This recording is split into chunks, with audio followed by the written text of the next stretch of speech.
Bismillahirrahmanirrahim. Assalamualaikum warahmatullahi wabarakatuh. Alhamdulillah wa syukurillah wa ni'matillah. La haula wa la quwata illa billah. Jumpa kembali di channel Sunyi Sepi. Terima kasih untuk kalian yang sudah like, comment, share, dan juga subscribe untuk channel kami ini. Semoga kedepannya channel Sunyi Sepi bisa berkembang lebih baik dari saat ini.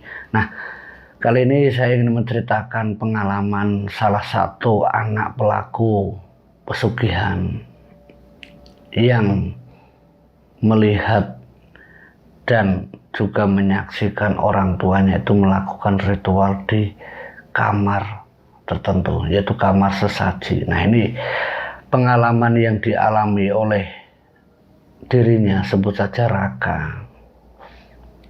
Raka yang mempunyai 2 kakak dan 1 adik. Ini melihat perilaku orang tuanya yang sering datang setiap malam tertentu di 1 bulan ini. Setiap 1 bulan sekali itu selalu datang di kamar tersebut.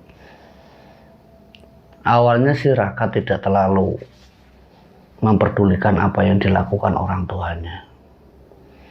Tapi desas-desus kabar orang tuanya yang dikabarkan melakukan pesugihan. Nah, Raka ini yang sebagai anak yang waktu itu usianya ini ya hampir 20 tahunan, karena keduanya sudah menikah, kakak-kakaknya ini, sementara adiknya ini masih SMA. Raka ini memergoki orang tuanya itu sedang melakukan ritual pesugihan, tapi Raka ini masih sangsi dengan apa yang banyak orang itu mengatakan kalau orang tuanya itu melakukan pesugihan. Awalnya itu ragu, tapi melihat secara langsung apa yang dilakukan orang tuanya, yang dengan mata kepalanya sendiri dia melihat kalau orang tuanya itu seperti sedang sujud, yang sedang menyembah dengan sosok seperti genderuwo. Itu benar-benar dilihat oleh Raka. Nah, kejadian itu kurang lebihnya itu tahun 2002. Saat Raka itu berumur kurang lebihnya itu 20 tahun. Sebelum kejadian orang tuanya itu meninggal, dia itu sempat melihat orang tuanya itu melakukan seperti sujud dan menyembah kepada genderuwo atau makhluk, ya mohon maaf, Raka ini menyebutnya genderuwo. Nah, sebelum orang tuanya itu meninggal, yang dialami Raka selama kurang lebih 20 tahun dia hidup dengan orang tuanya. Setiap kali malam, setiap kali dia datang di malam yang dilakukan orang tuanya itu melakukan ritual, suasana rumahnya itu benar-benar seperti sangat-sangat angker. Banyak suara jeritan, suara tangisan, itu seperti muncul begitu saja di malam saat orang tuanya itu melakukan ritual. Yang Raka ingat itu setiap malam Sabtu, entah malam Sabtu apa, entah itu Pahing, entah itu Pon, tapi Raka tidak mau menjelaskan Sabtu apa. Di malam Sabtu itu, 1 tahun sebelum orang tuanya meninggal, ini Raka ini memang ingin mencari tahu kebenaran dari orang-orang sekitar, tetangga sekitar, bahkan teman-temannya yang menyinggung kalau Raka itu adalah anak dari pelaku pesugihan. Suasana malam saat orang tuanya ini melakukan ritual, tangisan, jeritan, itu muncul di area tempat di mana orang tuanya ini sedang melakukan ritual ini. Nah, Raka yang letak kamarnya itu tidak terlalu dekat, ya jauh, ada kisaran itu sampai 7 kamar, karena letak kamar ritual itu memang di belakang, jauh dari tempat istirahat keluarganya, yang digunakan khusus untuk digunakan ritual orang tuanya. Itu seperti sebuah tempat halaman kosong di belakang rumahnya itu digunakan beberapa petak bangunan seperti ada 4 kamar. Nah, salah satu kamarnya itu digunakan untuk melakukan ritual. Ketiga kamarnya digunakan untuk salah satunya gudang, salah satunya untuk seperti menyimpan barang-barang yang sudah tidak terpakai, yang sudah layak pakai, itu dipisah-pisah. Nah, salah satunya ini alasan orang tuanya itu menggunakan kamar tersebut itu digunakan untuk ritual yang sebelumnya Raka itu tidak tahu kalau ternyata kamar di belakang yang orang tuanya katakan itu gudang ternyata digunakan untuk melakukan ritual-ritual sesat tersebut. 1 tahun sebelum orang tuanya meninggal, sebelum kepergok sama Raka, suara itu muncul. Dan itu setiap 1 bulan sekali. Sementara kedua kakaknya yang waktu itu masih ikut bebarengan dengan dirinya, itu menceritakan kalau suasana di dalam rumah itu benar-benar mencekam. Seperti banyak tangisan yang benar-benar didengar oleh Raka dan juga kakak-kakaknya. Sama istri-istrinya juga didengar. Nah, kejadian itu sampai 2 kali kakaknya mendengar, itu hanya mereka itu enggan lagi datang di tiap malam itu. Lebih baik datang ke tempat orang tuanya atau mengunjungi Raka itu di malam selain hari Sabtu itu. Karena ya kepergok, bukannya kepergok ya, karena di malam Sabtu itu dipastikan suara tangisan, suara cerita itu pasti datang, pasti membuat suasana malam itu benar-benar mencekam untuk satu keluarga itu. Apalagi adiknya yang perempuan. Setiap kali orang tuanya di malam Sabtu melakukan ritual, adik perempuannya Raka yang bernama Wati itu selalu datang ke tempat kamarnya Raka, minta tidur itu ditemani, minta malam itu dibarengi, karena ketakutan seorang perempuan, anak perempuan yang sering mendengar tangisan cerita itu benar-benar didengar oleh anak-anaknya. Tapi kejadian itu ketika menceritakan ke orang tuanya tidak memperdulikan Raka dan Wati. Jadi Raka setiap kali menceritakan tentang tangisan, cerita, itu seperti hal biasa untuk orang tuanya. Katanya itu halusinasi atau ketakutan yang muncul secara tiba-tiba. Padahal itu nyata setiap 1 bulan sekali. Nah, di saat ada sosok yang benar-benar pernah menjadi korban atau mungkin saja orang itu adalah korban penumbalan yang dilakukan orang tuanya. Ini pernah sesekali lewat di antara pintu depan sampai menuju kamar ritual bapaknya. Korban itu seperti hadir, seperti melewati rumah tersebut, melewati kamar Wati dan kamar Raka. Dan mereka yakin betul, dan mereka ini yakin kalau sosok orang yang meninggal ini adalah salah satu karyawan bapaknya yang pernah bekerja dengan bapaknya itu yang kurang lebihnya itu 5 tahun. Dia lewat, tapi lewatnya itu dalam keadaan wajah yang seperti berdarah-darah. Wajahnya itu tidak terlihat seperti muka orang yang sehat. Mohon maaf, ketika lewat bukan bayangan lagi, tapi sosok orang jelmaan jin yang menyerupai karyawan bapaknya itu masih berpakaian seutuhnya. Terakhir kali orang itu meninggal dengan kaos, celana, tapi wajahnya itu berdarah-darah. Dan itu jelas kalau sosok yang pernah dia lihat itu adalah bekas karyawannya.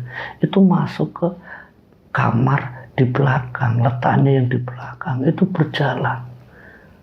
Nah, ketika Raka melihat tersebut, yang membuat Wati langsung menjerit, setan, setan. Raka langsung lari. Nah, ketika lari ini melihat sosok tersebut. Dan bukan itu saja, banyak korban-korban yang lain yang sering keluar masuk rumahnya.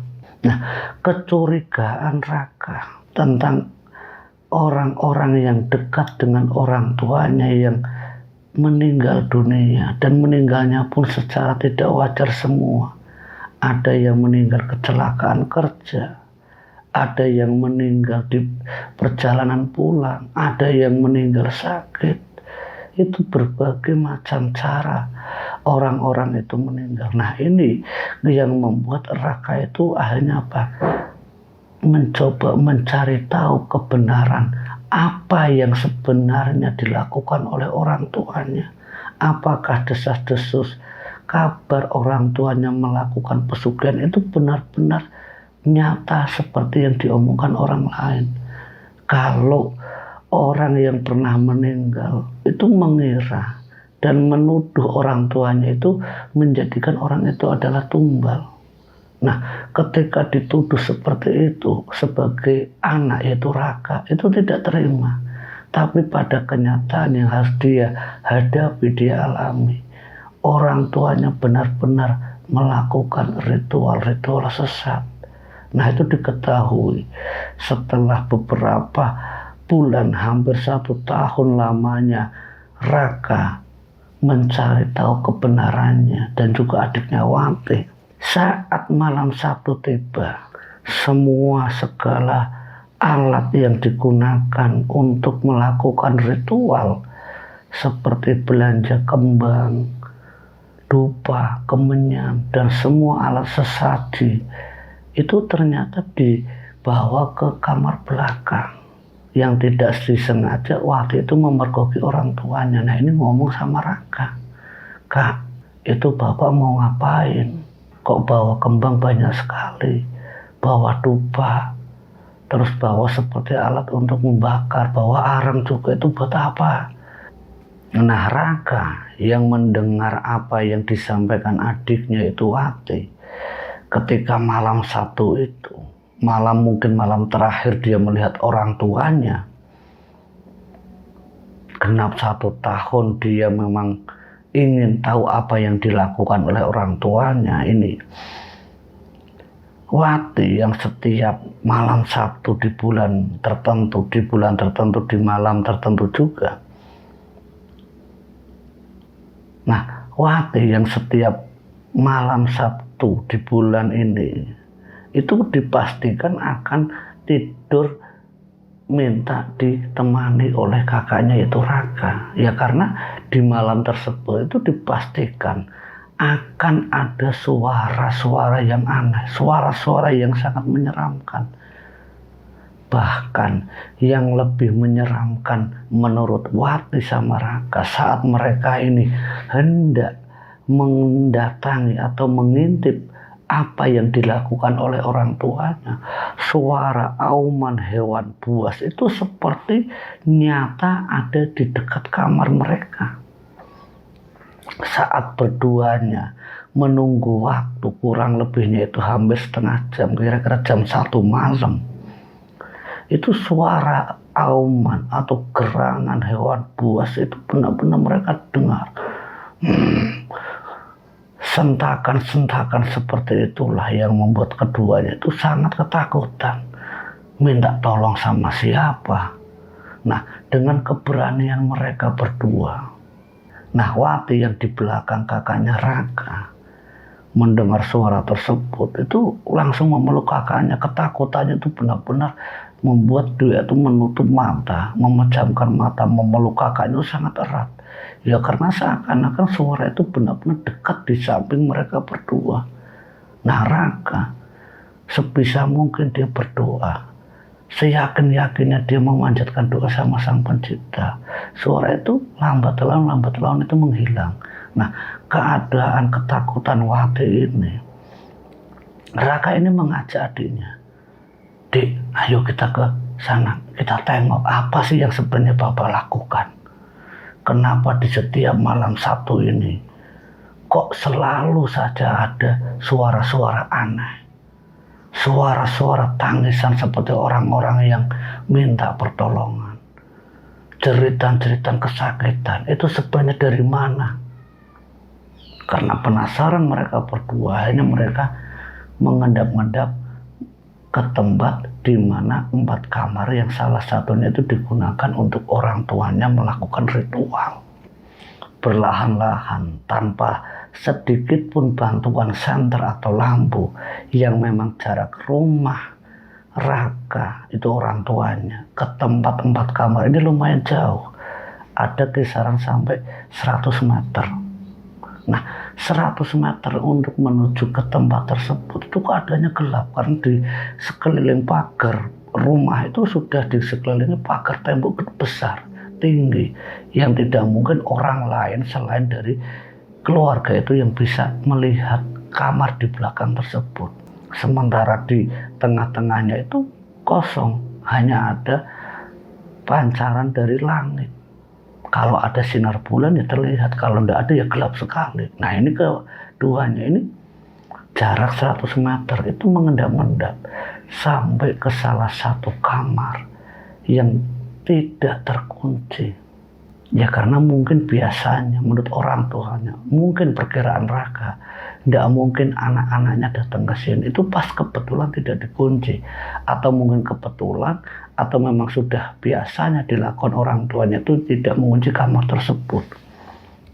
Nah, Raka yang mengendap-endap tanpa alas kaki, mereka berdua ini mengintip, melihat apa yang sebenarnya orang tuanya lakukan. Nah, saat keduanya mencoba mengintip, salah satunya yang diawali oleh Raka itu melihat kalau ayahnya itu sedang bersila semedi, sementara sinar dari pancaran kemenyan atau dupa yang terbakar itu membuat suasana kamar itu semakin serem. Karena tidak ada pencahayaan sama sekali, gelap sama sekali. Yang ada hanya pancaran dari arang yang terbakar dan juga kemenyan yang terbakar. Baunya benar-benar menyengat. Dupa yang sudah terbakar itu baunya benar-benar menyengat ke seluruh kamar yang digunakan ritual bapaknya. Aromanya sampai keluar baunya itu. Nah, Raka yang melihat orang tuanya dalam kegelapan itu seperti sedang semedi. Nah, Wati yang penasaran melihat dari punggung kakaknya, dilihat, nengok, ternyata benar dugaan mereka. Nah, mereka sempat ngobrol, "Dek, apa sih yang sebenarnya dilakukan bapak?" Nggak tahu kak kayak gitu, nggak tahu kak kayak gitu. Nah, ketika suara bisik-bisik itu, orang tuanya itu seperti mendengar. Nah, ketika orang tuanya nengok, keduanya itu berusaha untuk menghindar. Nah, ketika menghindar, orang tuanya sudah kembali fokus untuk melakukan atau melanjutkan ritualnya. Nah, ini terdengar seperti bacaan mantra-mantra yang sangat-sangat aneh. Pokoknya mantra itu seperti mantra memanggil.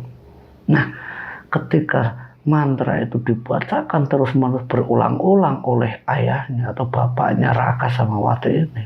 Nah, Raka sama Wati ini keduanya ini nengok atau melihat. Nah, muncul di depan arang yang terbakar ini muncul sosok yang benar-benar tadi itu tidak dilihat oleh dia, yang tidak dilihat oleh Raka sama Wati. Di keadaan yang seperti lamat-lamat, warna itu benar-benar hanya kemerah-merahan, itu seperti sosok besar yang seperti genderuwo. Kalau dalam ungkapannya Raka itu seperti genderuwo, itu muncul di hadapan orang tuanya yang sedang membacakan mantra. Sosok itu hampir 1 kamar tingginya. Nah, munculnya sosok yang menurut Raka itu genderuwo membuat Raka sama Wati itu sempat terpental. Kaget mereka, terkejut. Ada apa sih, Kak? Lihat sendiri. Wati yang karena penasaran, kakaknya yang tiba-tiba menarik badan sempat kaget kan. Wati yang juga ikut terpental karena kagetnya kakaknya. Nah, Wati itu tanya, ada apa sih, Kak? Ada apa sih, Kak? Lihat sendiri aja. Nah, ketika Wati mengendap-endap posisinya yang sedang jongkok, melihat sosok itu menjerit, "Setan, apa itu?" Nah, Itu yang membuat bapaknya itu langsung menengok dan bangun. Kalian mau apa di sini? Sedang apa kalian di sini? Dimarahi keduanya. Dimarahi keduanya yang membuat mereka itu tidak bisa berbuat apa-apa. Mereka hanya menundukkan kepala, dimarahi kakaknya, dimarahi sama bapaknya.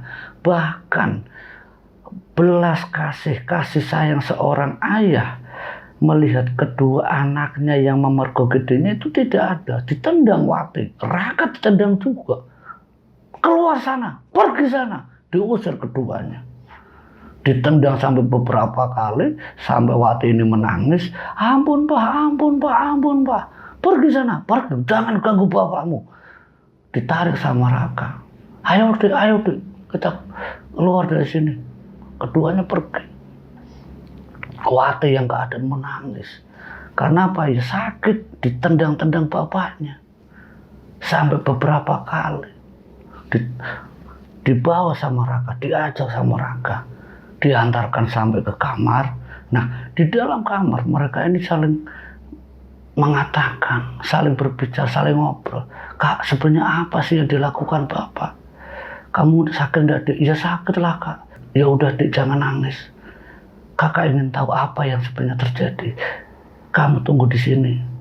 Jangan takut. Kakak mau ke sana lagi, tapi kamu diam saja di sini. Jangan kemana-mana. Kalau ada apa-apa kamu teriak. Nah, Wati ditinggalkan sama Raka.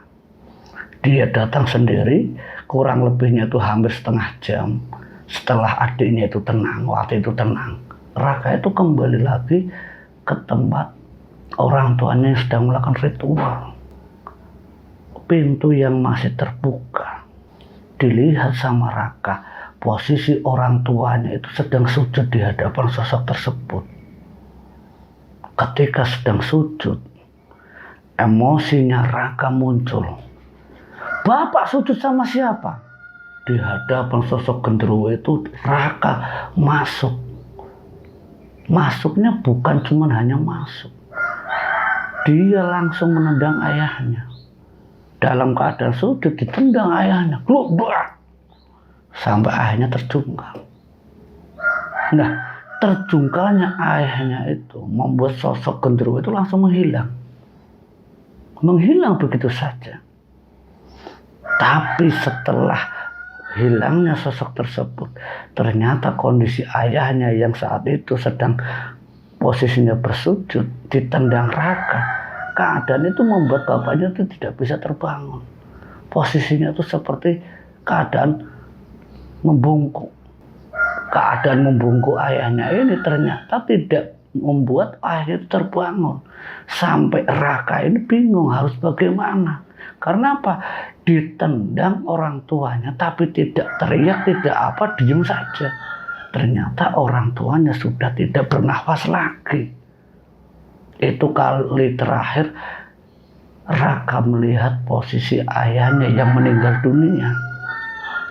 Itu dalam keadaan sujud menghadap menyembah sosok genderuwo itu. Raka yang tadinya emosi menangis di situ. Bapak bangun, Bapak maafkan Raka, Bapak maafkan Raka. Anak yang melihat orang tuanya melakukan ritual sesat ternyata berdampak pada pelakunya sendiri, yang membuat orang tuanya meninggal karena ulahnya Raka. Tapi Raka menceritakan ke kakak-kakaknya, ke adiknya Wati yang saat itu teriakan Raka ini dengar Wati. Wati langsung datang menghampiri kakaknya. Ada apa, Kak? Bapak, adik, bapak diam, bapak enggak bisa bernafas, bapak meninggal. Ditarik, dibangunkan, enggak bisa. Ditarik bapaknya keluar, sementara di lingkup ruangan itu masih sangat gelap. Posisinya itu kurang lebihnya itu hampir jam 2-an. Kurang lebihnya jam 2 malam ini membuat keduanya, Raka sama Wati itu kebingungan harus bagaimana. Posisi ayahnya yang sudah kaku, yang sudah tidak bisa digerakkan, sementara kondisi tubuhnya itu semakin lama semakin dingin, ya karena ternyata kondisi bapaknya itu sudah meninggal dunia. Nah, Raka yang melihat ayahnya yang wafat, meninggal dalam keadaan tubuh yang seperti membungkuk, mencoba diluruskan, tapi tetap saja itu susah. Nah, itu sampai akhirnya kakak-kakaknya itu dikabarkan lewat Raka dan juga Wati menelpon. Saat itu juga kakaknya itu datang, kurang lebih hampir 1 jam perjalanan kakaknya ke tempat tinggal Raka, melihat kondisi ayahnya itu masih di belakang, masih di kamar belakang, tidak, ya karena keduanya tidak mampu membawa sampai ke ruang tengah karena berat. Ayahnya itu memang orangnya itu gemuk, yang membuat Wati, adiknya Raka, itu tidak bisa membantu Raka itu membawa tubuh ayahnya ke ruangan tengah, menunggu kakak-kakaknya. Kurang lebih jam 3 kakaknya itu pada datang, melihat kondisi ayahnya yang sudah terbujur kaku, yang sudah tidak bisa bernafas lagi, yang sudah meninggal, dibawa oleh keduanya, diangkat berempat, Wati, Raka, dan juga kedua kakaknya, dibawa sampai ke ruangan tengah. Mereka mencoba meluruskan tubuh bapaknya, tetap saja kondisi kakinya yang sudah terbujur kaku, kondisi kepalanya yang seperti melotot, kondisi lidah yang seperti keluar. Jadi seakan-akan lidah itu tergigit oleh dirinya sendiri. Nah, inilah yang membuat kondisi tubuh bapaknya dipaksakan oleh kedua kakaknya itu untuk diluruskan. Walaupun maaf, ada seperti tulang yang patah menurut Raka. Retak. Karena apa? Tubuh yang sudah kaku dipaksakan untuk lurus. Kaki bapaknya keduanya patah. Karena apa? Dipaksakan agar tubuhnya itu seperti lurus. Nah, kondisi saat memandikan jenazahnya pun kakinya itu seperti tidak ada sendi-sendinya. Tinggal daging yang hanya bisa seperti patah, benar-benar patah. Ya karena apa? Tidak kepingin orang lain selain keluarganya itu tahu kondisi ayahnya dalam keadaan lidah yang tergigit, dengan mata yang susah dipejamkan. Itu dicoba dengan seyakin-yakinnya Raka mencoba berdoa, memanjatkan doa kehadirat Sang Pencipta, yaitu Allah Subhanahu wa Ta'ala, agar jasad orang tuanya itu bisa terpejam, lidah itu bisa masuk ke mulutnya. Tapi sampai dimandikan jenazah tersebut, mata jasad ayahnya, lidah jasad ayahnya itu tidak bisa dirubah kembali. Sampai akhirnya ustadz dan kiai lah yang bisa menutup atau memejamkan mata jasad orang tuanya. Sementara lidah yang tadinya seperti tergigit oleh mulutnya, yang tidak bisa menutup mulutnya, dicoba ditarik oleh Pak Kiai sama keluarganya, sama Raka, dicoba untuk dimasukkan lidah itu, dipaksakan. Nah, itulah kejadian di mana Raka yang memergoki ayahnya, bapaknya yang melakukan ritual, ternyata itu menjadi akhir cerita hidup orang tuanya, menjadi akhir cerita dari Raka ketemu dengan orang tuanya. Perilaku kejam dan keras orang tuanya yang menendang Raka dan Wati itu adalah akhir di mana dia mendengar suara ayahnya. Suara itu adalah teriakan, hentakan, kebencian yang muncul dari orang tuanya untuk Wati dan Raka. Setelah dimakamkan, mereka menyadari bahwa apa yang ternyata dilakukan oleh orang tuanya itu adalah sesat. Karena setelah pemakaman, Raka menceritakan ke kedua kakaknya, diperlihatkan apa yang sebenarnya orang tuanya lakukan di dalam kamar yang letaknya di belakang rumah, yang seluruh sekeliling rumahnya itu sudah dipagar bumi, yang sudah ditembok besar, hanya dilihat oleh keluarganya. Disitulah letak di mana tempat orang tuanya melakukan ritual. Suasana yang seram, suasana yang sangat mengerikan di kamar ketika 4 anaknya itu benar-benar datang menempati kamar tersebut, mengacak-ngacak semuanya, membungkusi dengan karung, dimasukkan alat sesaji, semuanya itu dibersihkan. Sampai diserahkan ke Pak Kiai, diberitahukan apa yang sebenarnya yang dilakukan oleh orang tuaku.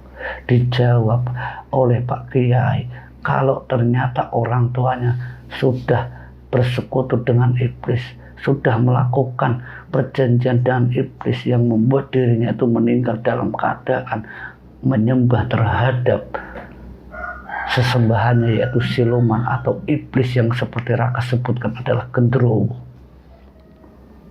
Dari cerita ini kita bisa ambil hikmah dan pelajaran, wawasan juga pengetahuan tentang bagaimana kisah Raka yang memergoki ayahnya melakukan ritual yang saat itu adalah akhir cerita hidup orang tuanya, yang tidak bisa hidup kembali setelah Raka dan adiknya memergoki orang tuanya melakukan ritual pesugihan. Terima kasih untuk kalian yang sudah mendengarkan cerita dari channel Sunyi Sepi ini. Semoga cerita ini bisa menghibur kalian pendengar setia dan juga yang menyukai cerita-cerita horor dan seram. Terima kasih. Akhir kata, wallahu muwaffiq ila aqwamit thoriq. Wassalamualaikum warahmatullahi wabarakatuh.